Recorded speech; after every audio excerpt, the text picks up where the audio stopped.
हरिओम आत्मी सज्जनों सप्रेम जय श्री हरि।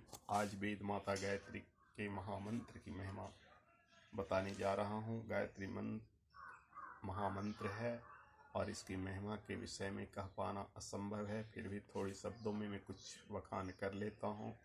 महामंत्र जितने जग माही, को गायत्री सम नाही। अर्थात जितने भी महान मंत्र हैं इस जगत में, वेदों में वर्णित पुराणों में वर्णित, को भी गायत्री के समान नहीं है। यजुर्वेद के पहले अध्याय में एक मंत्र आया है जिसमें बतलाया गया है कि यह मानव देह कहाँ से आई और इसका क्या प्रयोजन है। वास्तव में ये दोनों विषय सबसे अधिक महत्वपूर्ण है। इसका ज्ञान न होने से मनुष्य अज्ञान अंधकार में ठोकरों खाता है और कुमार्गामी हो जाता है।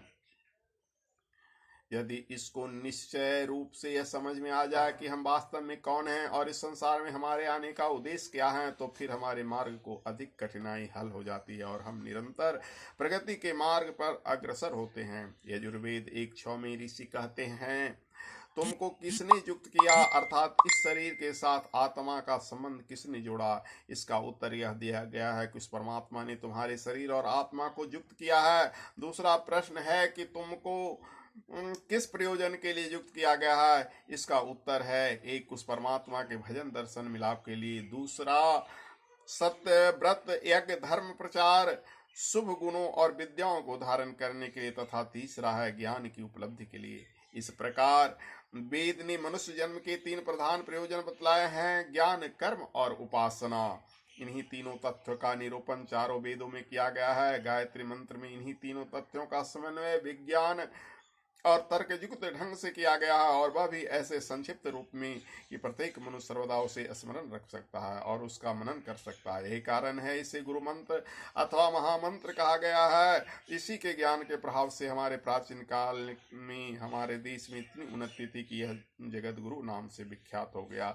आज भी आध्यात्मिक विषयों से संसार भर के जिज्ञासु उसको इसी प्राचीन भाव से देखते हैं और आत्मिक शांति प्राप्त करने के निमित्त भारतवर्ष में ही आते हैं। इस संबंध में आर्य समाज के परम विद्वान महात्मा आनंद स्वामी ने अपने अनुभव की एक घटना बतलाई है। घटना सन 1950 ईस्वी में जब वे गंगोत्री गया और वहां एक कुटिया में रहकर योगाभ्यास करने लगे, तो उन्हीं दिनों अमेरिका के एक अच्छे पढ़े लिखे पति पत्नी वहां पहुंचे।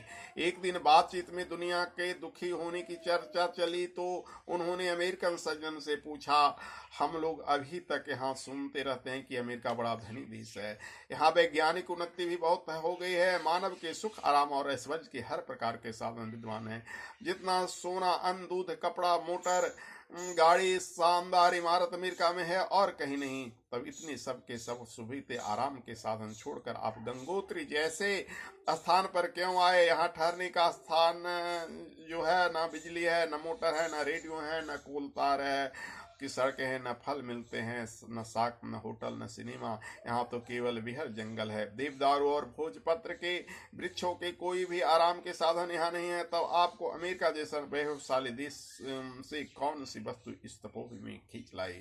इस प्रश्न के उत्तर में अमेरिकन महिला तो मुस्कुरा कर रह गई, पर उसके पति ने बड़ी गंभीरता से लंबी सांस लेते हुए कहा, ठीक है, अमेरिका में सब कुछ है, परंतु यहाँ एक चीज नहीं है, वहाँ एक चीज नहीं, उसी को प्राप्त करने के लिए हम उसी की खोज में अमेरिका से निकलकर भारत में कठिन पैदल यात्रा करके गंगोत्री तक पहुँचे। और वह वस्तु वैभवशाली अमेरिका में नहीं है, परंतु यहाँ हमको प्राप्त हो गई है। उसका नाम है शांति और आनंद। कृष्णमूर्ति आध्यात्मिक जगत के एक प्रसिद्ध व्यक्ति हुए। भारत ही नहीं, संसार के अनेक देशों में उनके भक्त और अनुयायी मौजूद हैं, जो उनसे उपदेश और प्रेरणा पाकर आध्यात्मिक साधना में संलग्न रहे। इन कृष्णमूर्ति ने अपने आरंभ में मद्रास के आड्यार स्थान में रहकर गायत्री उपासना द्वारा आत्म साक्षात्कार किया। इसके फल उनको आत्मिक शांति की ऐसी वृद्धि विकास हुआ कि लाखों मनुष्य उनको भगवान का अवतार मानने लगे। वैसे उन्होंने स्वयं को एक सामान्य आध्यात्मिक पुरुष ही माना। उनके अनुभूति के कुछ विशेष अंश इस प्रकार हैं। विशेष रूप से गायत्री मंत्र का प्रयोग करके मेरे द्वारा उसका अवलोकन किया गया तो परिणाम अद्भुत जान पड़ा। इस मंत्र का उपयोग स्वार्थ के लिए नहीं, परमार्थ के लिए करना चाहिए। मुझे स्वयं ऐसा अनुभव हुआ कि जहाँ गायत्री मंत्र का उच्चारण होता है वहाँ देवता सहायता करते हैं। गायत्री महामंत्र भगवान सूर्य नारायण का आवाहन मंत्र है। गायत्री मंत्र का उच्चारण होते ही जप करने वाले के ऊपर प्रकाश की एक शक्तिशाली झलक स्थूल सूर्य में से पड़ जाती है। प्रार्थना के समय चाहे सूर्य उदय हो रहा हो, चाहे मध्याह्न का समय हो, चाहे सूर्य अस्त हो रहा हो, चाहे आधी रात का समय हो, पर जिस दिशा में सूर्य होगा उसी तरफ से झलक आएगी। रात्रि के समय तो झलक पृथ्वी को भेद कर आती है।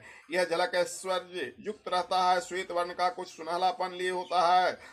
जब उससे जप करने वाला का हृदय पूर्ण हो जाता है तो मेघ धनुष के समान 7 रंगों से बाहर निकलती है और जप करने वाले के सामने जो कोई होता है उस पर प्रभाव शुभ डालती है। यह प्रभाव केवल जप करने वाले के हृदय से बाहर नहीं निकलता, वरन उसकी प्रभाव यानी आरा में से अर्धचंद्रकार के आकार से निकलता है।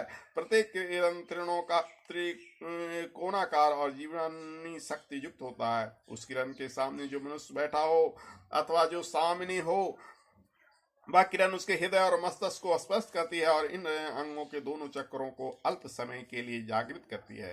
प्रत्येक किरण एक नहीं अनेक मनुष्यों पर प्रभाव डालने में समर्थ होता है और ऐसी किरणें संख्या में 7 होने से उसका असर अनगिनत मनुष्यों पर पड़ता है। यदि एक साधारण मनुष्य की प्रभाव उसके शरीर के 18 इंच बाहर तक फैलती है तो उसकी प्रभाव द्वारा जो किरणें निकलती है उसके नीचे का भाग 9 फीट लंबा और 5 फीट चौड़ा होगा। जिस प्रकार मनुष्य का अधिक विकास हो चुका है उसकी प्रभाव यदि हर तरफ 50 गज तक फैली है तो उसका प्रभाव क्षेत्र बहुत विस्तीर्ण होता है। मनुष्य की ऐसी प्रभाव उसकी वासना और मानसिक प्रकृति की बनी होती है और उसकी देह में ओत प्रोत रहती है। यह प्रभाव मस्तक में जितने ऊपर जाती है उतने ही पैरों के नीचे पृथ्वी को भीतर भी फैलते हैं। गायत्री मंत्र जप करने वालों की प्रभाव जितनी अधिक विस्तीर्ण होगा उतना ही अधिक प्रभाव उसका पड़ेगा। यदि एक बड़ा समुदाय गायत्री मंत्र का उच्चारण कर रहा है तो उससे बहुत बड़ी शक्ति संपन्नता होगी।